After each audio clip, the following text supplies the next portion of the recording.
We're live. So I'm going to have a show. Hi, I'm super excited today. I hope you guys are too. And I'm just pulling this up because Marsha Reiner is with us today. And she's so amazing that I wanted to make sure I got all of this right. She has been in the financial world for over 2 decades. She's coming out with a new book in October. And she has some amazing things to say about her understanding of financial planning. So we probably all know, yes, you should plan for your finances, blah, blah, blah. But she has some really special things inside this world of financial planning I think you're really going to love. So I wanted to let you know that since 97, okay, wonderful long period of time, incredible experience. She has taken lots of entrepreneurs, small businesses to greater profits in as little as 87 days. How awesome is that? 3 months, right? That's turning things around fast. And she's found a way of creating bigger profits without just like going out chasing clients. Nobody wants to chase, right? We want to attract anyway. But she has a new book coming out, Big Profit Secrets Exposed, that she's going to discuss, and the strategies and action steps it takes to grow a small business their profits fast. She is a certified financial planner, and she has over 22 years, like I said, of financial services industry experience. She has a degree in finance and business because she's uber smart, and she comes from a family of business owners. So like she grew up with this, and I think that's what helped her formulate some of the special things she's going to share with us today. So without any further ado, I'd love to introduce the fabulous Marsha Reiner. And I'm so excited to hear more about how you got into this realm because, of course, so many women aren't really empowered in this area. And as little girls, they find that teachers stop calling on young girls as early as 9 or 10 years old. So they don't go into the financial world. They don't go into a lot of math and science. So I'm really excited to hear, against all odds, how you did and have, and then now with the success you have helping others. Well, great. Thank you for inviting me on this, on your show. I think this is a great opportunity. Like I said, or like you mentioned in my bio, that I did come from a family of business owners. My father ran a resale car dealership, and my mother was a trailblazer in the mortgage industry. And so I watched how their businesses went and what their successes were and what their failures were. And I learned some really valuable lessons through that. My father had ran his business without really truly understanding his numbers.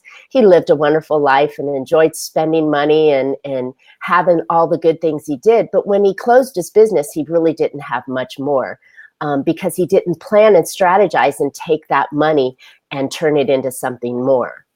And the experience I learned from my mother was she ran, like I said, a trailblazing mortgage industry and turned it into where she had 100 employees, 8 different branches. Right. And she brought in, big mortgage companies in the early ages of the industry came to her because she had created some amazing processes. She was a saver where my dad was a spender. But then 2008, you all remember, I think, when the mortgage crash happened and the financial crisis happened. Well, she hadn't diversified her business. And diversifying means you're spreading out your eggs into multiple baskets.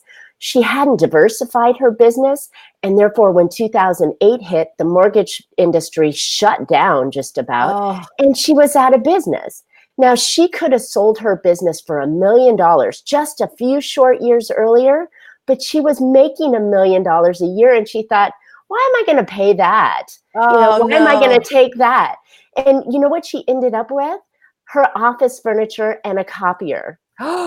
So, man, thank goodness she saved and had put away her money and made investments and stuff along the way. But these are 2 really valuable lessons that I learned.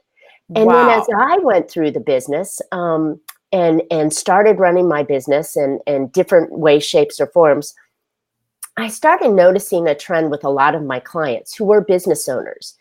And they were trying to just chase the client or attract the client if we thought about it ideally. But they were looking for, how can I get more clients and more clients and more clients? Even in my industry as a financial advisor, our clients' money was our clients, not necessarily the client. So we were always looking for more money. And it hit me one day. I had been teaching a class and I thought, wait a minute, why can't I take the ins and outs and the ideas that the financial investing world teaches the investors, such as diversification, such as multiple income streams, such as different things that we can use in our business. If we use that same mentality, we could create a lifetime of income without chasing clients down. Now, you still need clients, but without chasing clients over and over and over, but repeating very sticky clients, such as how the banking world does. And I'm using these correlations because this was my big aha. I looked at the way banks got their money. They borrowed from people like us in the form of savings accounts. And then they turned around and loaned that money to other borrowers. And so they paid me, let's be really aggressive here and say you got 1% on your savings account. Well, the flip side is they turned around and loaned that money out at 6 or 7%. And they created this arbitrage, which was how banks made money. And banks are notorious money makers and great investments. So they had made a system like that. And so I kept using some of these ideas and tools with my successful business owners. Nice. And things started to shift. So that's where I came, and a couple of years ago, I left the investing world with these amazing investing ideas. And I put them to work in my own business, and I put them to work in my client's business, and they started making more profits without killing themselves. And it was amazing. Yay, I want more. I want more. Right? Well, thank you. Thank you. That's awesome. Yeah, congratulations. I love it. I love what I do. And I'm sorry if I'm very passionate when I'm talking about it. Please don't be sorry. I mean, yeah, that's why you're on the planet. Right? It is my genius. And it was so nice to shift from the investing world and how should we use your assets in this direction and how should we invest your money. And I kept feeling, and I said it a little bit in my intro, I kept feeling like in my world, the client was never really our client. It was the client's money that was our client. So we would always ask, well, how much do you have? Where's it invested? I can do something better for you. And I hated that. I hated that. So when I had the opportunity through some life changes to jump out of that world and take everything that I had learned in my education and in my certification and in my life of experience with running businesses and the investing world ideas I had and put it into a package, it was like, I just took it. It just felt so right. Nice. So I love it. That's awesome. That's awesome. Yeah. So that's great hearing that story. There's nothing more powerful than seeing your parents go through something like that. When they say hits close to home, that hits home, right? So I love that you were like paying attention to that. You were motivated by that. Obviously you're driven, and that's, now I can really understand and see why. So can you share with us some of the tips? I know you have a new book coming out. Super exciting. Congratulations. That's awesome. Thank you. And so what kinds of, maybe a sample of the types of things that you recommend to business owners to do?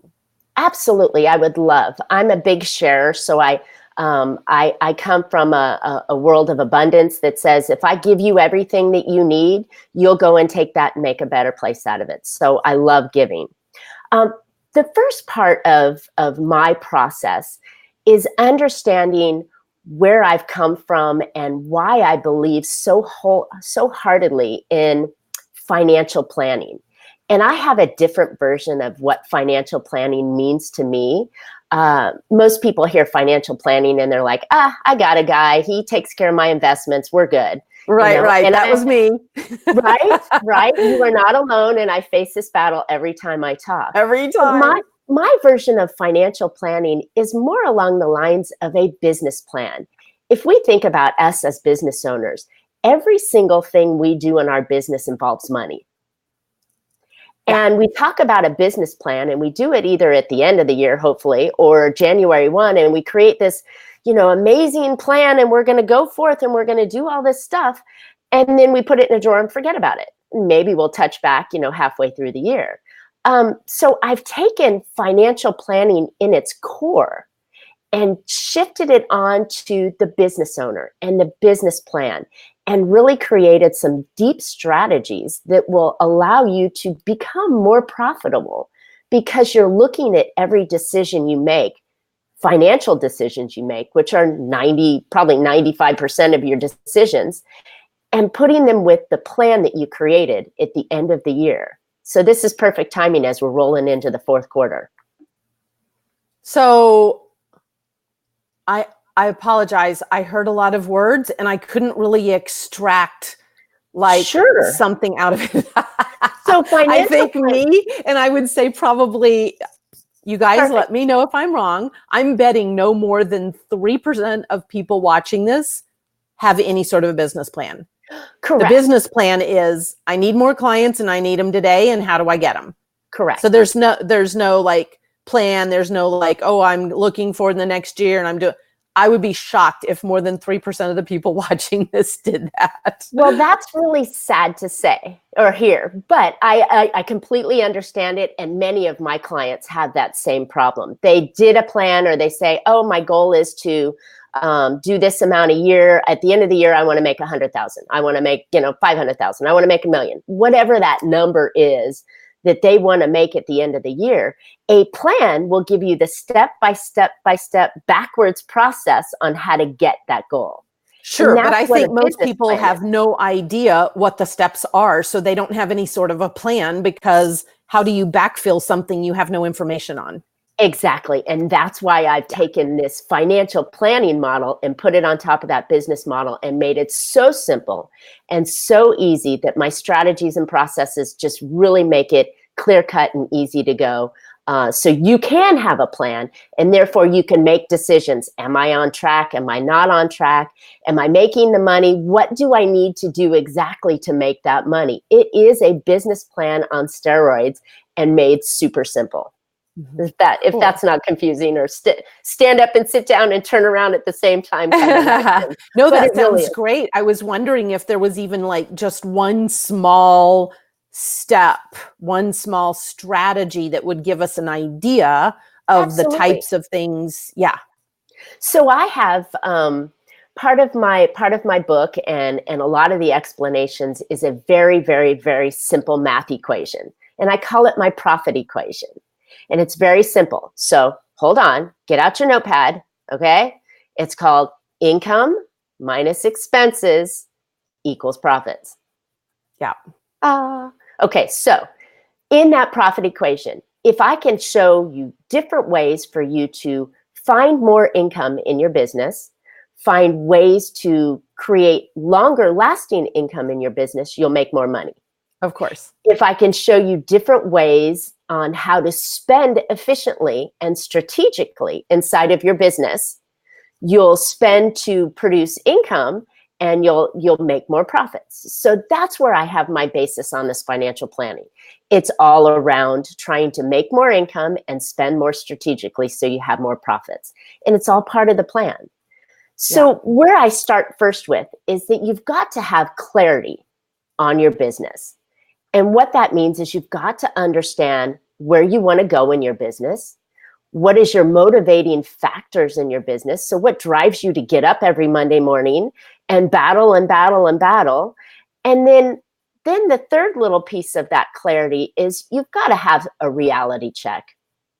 I was listening to one of my mentors the other day, and it was a real aha. And he got this from Tony Robbins. What you can do in 1 year is usually overstated. We always say, oh, I'm going to make $1 million this year, and we can't do it, or something gets in the way and we don't even get close to it, or we never stay on track. But what we can do over 10 years is easily trackable. So I like to flip that around and say, let's take that 10-year goal and break it into 1-year goals. And so that makes it easier as well to tolerate, and then take that 1-year goal and break it into quarterly and monthly and weekly and daily. And then these become bite-sized goals that you can do to achieve that long-term goal that you want to do. So having clarity on everything helps you reach what you're going to do. Because if you don't know where you are, how are you going to get to where you need to be? Sure. So that's step number 1. Gotcha. So once you've done that, because I could be incorrect, I think a lot of people have, or some people have some clarity on where they'd like to get, maybe in a year, sometimes not, certainly. But once you have some clarity, is there one specific strategy that you could recommend or that you mention to people in terms of like, okay, so I have clarity, but like, how do I achieve it? I found most people generally struggle with the how, because there's everybody telling you 5,000 things to do. And one of the things I've run into, especially recently, oh my gosh, I've talked to so many people that have spent $10, $20, $30,000 working with coaches, taking programs, and yet they're not seeing not only not a return on their investment, their business is not grown. They've tried all sorts of strategies. They've done all sorts of things. So, so it seems like it's all in the how, right? You and I both have. Yeah. Yes, I'm a firm believer. My steps are really, you got to have clarity on it. You got to understand your finances. So you've got to understand what your money's doing and what you're capable and really what you have. Yeah. And then the third piece is always taking action. You can wish, and you can, I'm a woo-woo at sort, but you can't, it's not all mindset. You can wish, you can manifest, you can dream, you can do all these things, but unless you take those steps and actions, you're dead in the water. You're dead in the water. So some of the things, that I talk about are concepts. And then through my coaching and consulting, I can work on the how-to steps that you can do. But I have 10 things that I'm going to leave your listeners with today that I think you're going to find very valuable. Cool. And it's 10 ways to grow your profits. And these are things that you can do in your business today. And you can start thinking about the strategies and the pieces that will grow profits. But again, unless you know where you're going and you understand what you've got, and you don't take that first step, you're never going to be able to do any of these things anyways. So those 3 factors, I think, are incredibly important. But if you're ready, I'd love to share these 10 things with you. Maybe we'll share them in the David Letterman style, right? You all remember David Letterman? He would do the 10 things, or, the top 10. It's been a while, but I kind of remember. Am I dating myself here? I think it's fun that way, though. But so we'll go with 10 things. And so I balanced them as well on my profit equation, that income minus expenses equals greater profits. So we'll start with number 10. So number 10 is you can get more income from your clients. And this is a great tip that I give my current clients in ways of saying, how do you increase your we have music in the background. So how do you increase your fee to your clients? There's a lot of gurus out there that talk about, we're gonna, go charge, if you're a consulting client, go charge $10,000 or $25,000 for your clients, to your clients for your program, and so on. Or there's also the flip side of that, is you can charge a really high fee for your service or product, but you've got to add a lot to it to make it worth that, and that's called value. Or the flip side of that is that unless you're Walmart and you can sell at huge volumes, or Costco and sell at huge volumes, there's really no race that you're going to win by having the lowest price or the second lowest price. None of us can survive on that in our industries unless you're a huge conglomerate or a big box or something along those lines. So when I talk to my clients and I consult them, I say, if we can increase your price that you're charging, how can we do that? And I work back through that step, and it's all adding tremendous value. And if you can add value to your product or service by maybe 3, 5, 10 times what you're charging, then you can ask for the higher price for it.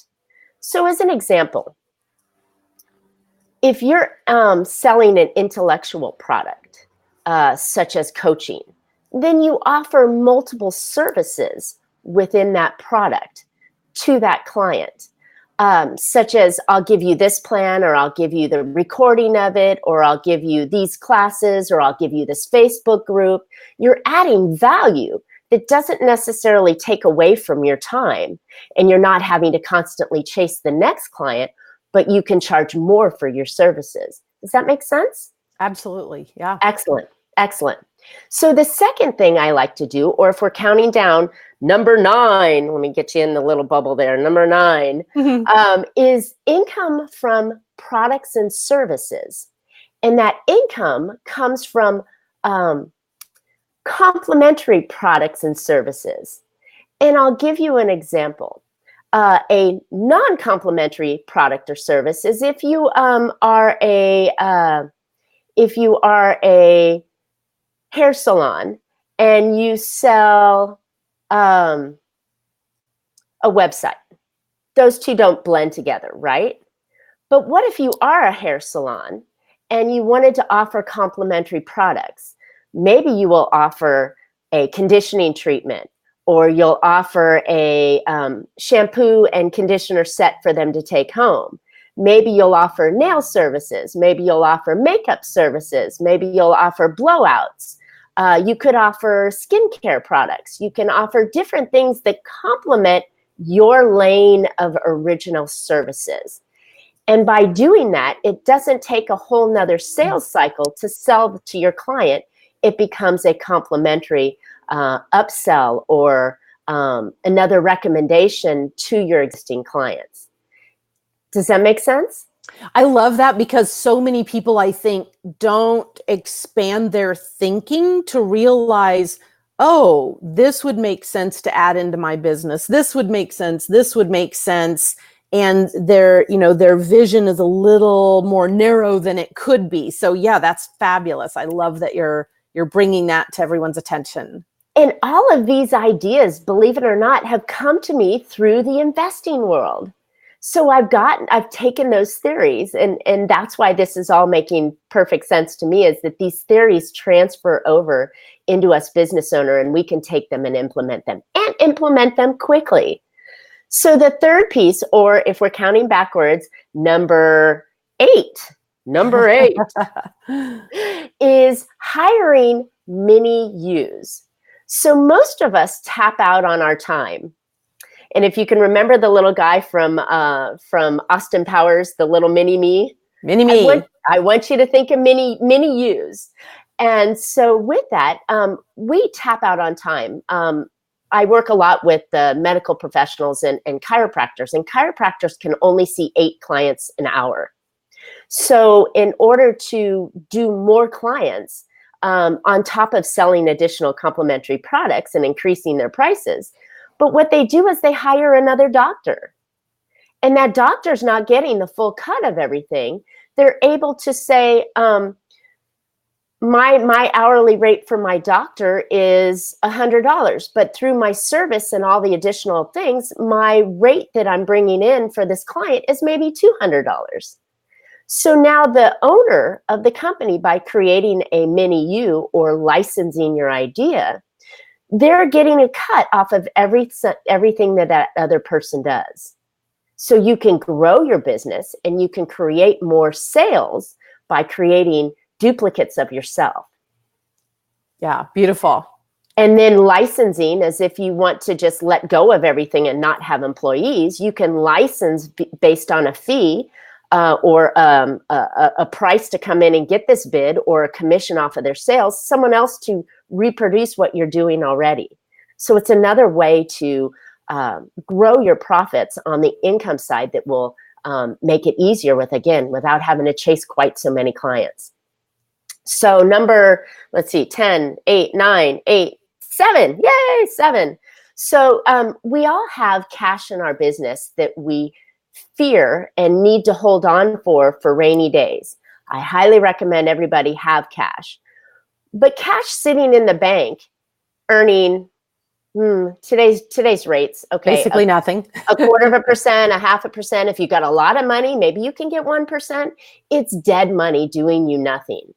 So in some of my strategies, I look to my owners and I say, what can we do to set you up so that money can work for you and produce you income along the way? So it becomes an investment tool. But then we always create a backup plan, because business owners like to know that they've got access to money, is we create something called a line of credit. So they could always borrow money in an emergency and liquidate out of some of their investments to repay that back over time, or earn income to pay that back over time. So it's a little bit of a more of an advanced idea, but it's a way to take your cash that you're sitting on a regular basis and putting it to work for you, so it's not dead money. Nice. That's huge. Yes. And then the final piece on the income side that I'd like to share with you, number 6, is future income. So we as business owners, and we're making good money, will have profits coming in. And many of us go, okay, I'm going to pay myself on those profits. So at the end of the year, we like to reduce, if whatever our corporate structure is, we like to reduce the amount of money we have left in the company, so the company isn't double taxed, again, depending on your corporate structure. So then we write ourselves a check and we say, yay, I've made profits. And so now I've made money. And as the owner, I take that profit. The sad part of that is that you're taxed on it at your income tax. And so I like to coach my clients that if you take out an income that supports your essential needs in your family, then that's the only income you should be taking out of your business. The other money should be invested into a bigger, better, longer term income generating investment. So A, you're not paying unnecessary taxes on it. And B, it's producing an income and asset investment that the company owns. Ooh, so I love that one. Right? Yeah. And an idea on this would be a simple, easy to understand idea would be buying a business property. So over time, your company buys the business property and you as the owner own the company. And so now if you bought maybe a small suite or condo unit, you could run your business out of one unit, and you could use the other 3 units, as an example, as income. Beautiful. Right? And in the future, if you sell your business, the actual business side of it, you could always lease the property back to the new owners for the business. So this is future income that you can create in your business. And so having smart strategies and taking that financial planning and making good decisions on all of your spending will help you create more profits, short-term and long-term. Love that. I hope this is valuable to you and your listeners, because I know that this is such incredible stuff. So let's jump on to the spending side of the equation. And the spending side, I'm going to say, okay, the first thing that we should do is look at negotiating or cutting costs on the things that we don't necessarily need. And so I think that this is an amazing tool for us to find more money in our business and stop throwing it out the door on things that we don't need. So yes, I'll say that word, budget. And no, budget is not a diet. It's just conscious thinking on our spending. So I think that that's a great tool to look at what we've got, because again, if we've got income coming out, but we're spending everything we've got coming in, we're not going to have very many profits. So I want you to consciously look, make some cuts, negotiate with the expenses that you're not going to cut, and see if you can reduce those costs. One thing that we all forget to do is every year that our cable bill comes up and due, we can renegotiate that bill. Instead of getting the super high price of, $300 a month for that cable bill with, HBO and Showtime, we can renegotiate that. And it's the same thing we can do in our business as well. Beautiful. I love that. That's one of the things I did with my business. I was buying over $100,000 every single year of products and for my clients that were being resold. And I had talked to the company. I found out I was their number one client. And I said, because of this relationship, it seems that, maybe we can negotiate. And so I got 10% discount. So that was 10 grand every year less that I paid. So I love that you're bringing that up, because I think frequently people don't think about, what they're purchasing, what their overhead is, and about negotiating something down, because that could be several new clients. Absolutely. And less stress on you as the business owner. Yes. So forgive me for standing up. For some reason, my computer is running on full speed here. So I'm going to grab my charger just so you don't lose me halfway through. Oh, sure, so sure. Halfway through. So I'd love to hear any comments. If you want to comment below and tell us what you think of this so far, if this is valuable to you or not. I'm really myself impressed. I love these 10 ideas, some of which are a little bit sophisticated, at least for me. And I love the idea of being able to think in a more expansive way, because having some of these tips then as you go forward, you're going to have a broader understanding of what's possible, what you might be able to do. And already that can help you start navigating and shifting into greater income. So yeah, Marcia, please continue. This is awesome. Thank you. So my fourth one, we're counting down, so we're on number 4, is spending for ROI. And I love this thing. ROI is return on your investment. I like to coach all of my clients and everybody I talk with. If you just shift your mind and think about every dollar you spend in your business, absolutely must have a return on that investment. It must provide some sort of income generation for you, because there's really only 2 things that we should be spending on, is marketing and innovation. And those things need to produce income for us. So as an example, if you're looking at your marketing piece, or I'll do something maybe a little bit more simple. If you hire somebody to come in for you and work for you, what you're doing is you are the most important person in the business, most likely generating the income. As an example, you may know how to do accounting, but you better not be doing your own accounting, right? Thank you. You're preaching to the choir, and I love it. You hire someone at a lower cost of what your costs are to do the accounting for you. Yes. If your income generates in your hourly value, just as an example, it shouldn't be $100, but just as an example, is $100, and you can hire an accountant for $25 an hour, by darn, you better be hiring that accountant for $25 an hour, because it frees up your time. They are more efficient. It frees up your time so you can do more money generating activities. Yes. So I want you to think about every dollar you're spending on is making you money, and it's making you conscious money. So you're spending on your phone because your phone brings in clients. So that's a good one. All right. So we'll jump on to number 3, which is spending on marketing and innovation. And those are the only 2 things that you should be doing that you spend a lot of money on in your business. You shouldn't be spending money on a fish tank sitting in your waiting room. You should be spending your money on technology and things that are going to make you bigger, better, faster, stronger, and less expensive to operate. And then the other side of that is you should be spending on marketing. We absolutely must market. We must get our message out to as many people in as many different ways as you can, or you will die. You can't sit in your office and hang a shingle outside the door, which a shingle is part of your marketing, and hope that clients will come find you. Yes. You have to spend money on marketing. So with that piece said, you have to spend it on marketing that is making money or bringing clients into you and making a return. So therefore, you have to understand what that return on that investment is.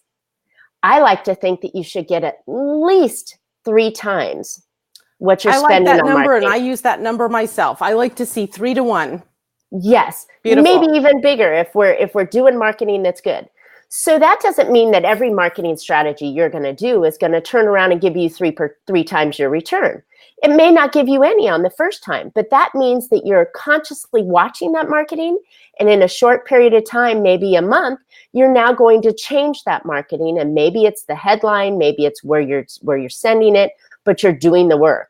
And this is, again, part of your financial business plan.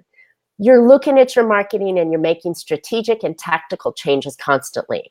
And therefore, your spending will have bigger impact. Making sense? I love it. Yay. Okay, so we're talking about number 2. Number 2 is spending on your evergreen product. Now, I like to think that, again, we tap out on our time. There's only 24 hours a day, 7 days a week, and I promise you, you must sleep.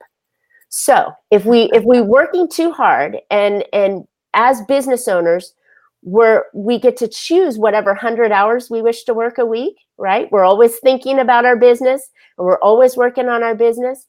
If I can help you create an evergreen product, meaning this product runs and works for you, and you don't have to spend any time on it except for the creation, then you're creating income that comes in off of an evergreen product. Sound interesting? Yeah, absolutely. Well, let me give you an example of it. Your website is an evergreen product. Your marketing piece that works in the social media or in the internet world is an evergreen product. If you can bring them in and have maybe you've created a webinar, or you've created an online course, or you have supporting services that you can have, one of those products or services we talked about could be an evergreen product. As an example, one of my chiropractors, we created an exercise strategy that many of our clients go through when they've had an injury. These are the 5 or 10 exercises that you should be doing to strengthen your body and keep your spine in alignment, right? She made videos on it, sells it to her clients, and her clients buy this as an additional service, but it's an evergreen product that she doesn't have to take time and energy on each month to do. Make sense? There's tons I think of that's ideas. super. Yeah. Tons of ideas. And now I'll end up with item number 1, and this is the one. So da-da-da-da-da-da-da. My favorite way of spending is using other people's money. Who doesn't like that? Right? If we create your business in a way that it's successful and financially sound, you'll never have to invest a lot of your own money to make all of these strategies work. If we get your business credit in line and we do everything that we need to do, you could use other people's money and leverage the way the banking system does. Remember that 1% in, 6% out, they make the 5%? You can do the same thing by using other people's money to leverage the pieces that you want to go and work, and tools that you want to work with. It does take a little bit of time to get working on it, and us as business owners, absolutely, as part of your financial plan, needs to have a sound business credit strategy. That means you're building it, you're managing it, and you're loving on it. A good credit score is 850. If you're got a good credit score, you can reduce your cost to operate your business, meaning you can get lower rents, you can pay lower insurance, you can negotiate on your time for the products you're bringing in. There's tons of ways of using other people's money and having good, strong business credit that can make you more profit. I hope this information was helpful for you and your listeners, and not too much. Yeah. Well, thank you so much. I really appreciate your time. And I think you've shared some super valuable tips. So I'll bid you adieu, and I appreciate it. And thank you. This was really marvelous that you've shared this with us. And I'm excited to know when your book comes out. I think you said October 1st or 3rd. October 1st, it's primed to go in. It's going to have a lot more of these topics and ideas on there, and it's going to give you just so much information. You're going to be able to just put it to work in your business. Awesome. And so you can always reach out to me. I think you've had my website. My company is Bella Financial Group, and you can find any information on bellafinancialgroup.com. Awesome. Thank you so much, Marsha. I really appreciate your time. Thank you. All of your tips and all the great goodies you offered us today. Thank you. All right. Bye-bye. Bye.